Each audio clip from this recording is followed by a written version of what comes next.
હા ગાછીને ત્યારની મેં મોકલી છે તો હજુ સુધી કેમ નહીં આવે? અરે આવી ભાઈ સાહેબ, હું તમારું કામ ના કરો એવું થોડું હોય. હું તમારું કામ પાકું કરીને આવીશ છું. ઓઢા બાપુ આવે જ છે. ક્યારે આવે છે? અરે આવતા જાય છે, જો આવતા જણાય છે, જો આવી ગયા. બહુ સારું. અત્યારે તું રાજમહેલમાં. બહુ સારું ભાઈ સાહેબ.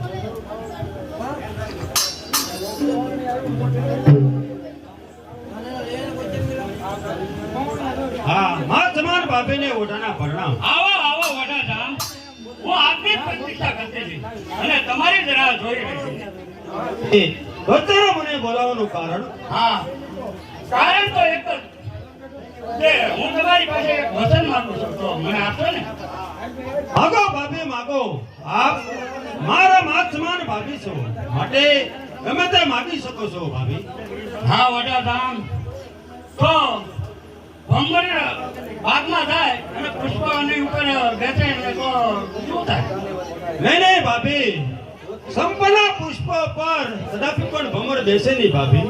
હા તો સંપાદક પુષ્પ તૂટી અને ભંગર ઉપર પડે અને દબાઈ જાય તો?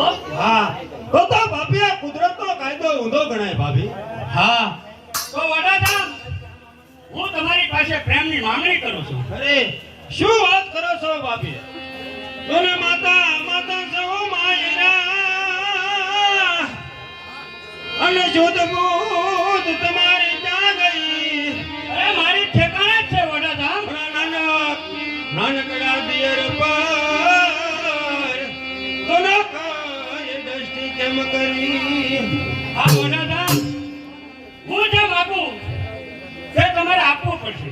અરે ભાભી, હું શિવનો મહાન ભગત છું, માટે આવું પગલું ભરનારું કદાપી નથી ભાભી. હા વડાધામ, તો તમારે આ કેળાકોટની રહેવું અંદર રહેવું મુશ્કેલ પડશે. અરે ભાભી, એ વાતની તો મને ફિકર નથી. હજી હું તમને કહું છું સમજાવી, તમે મારું જે હું કહું છું તે માનો.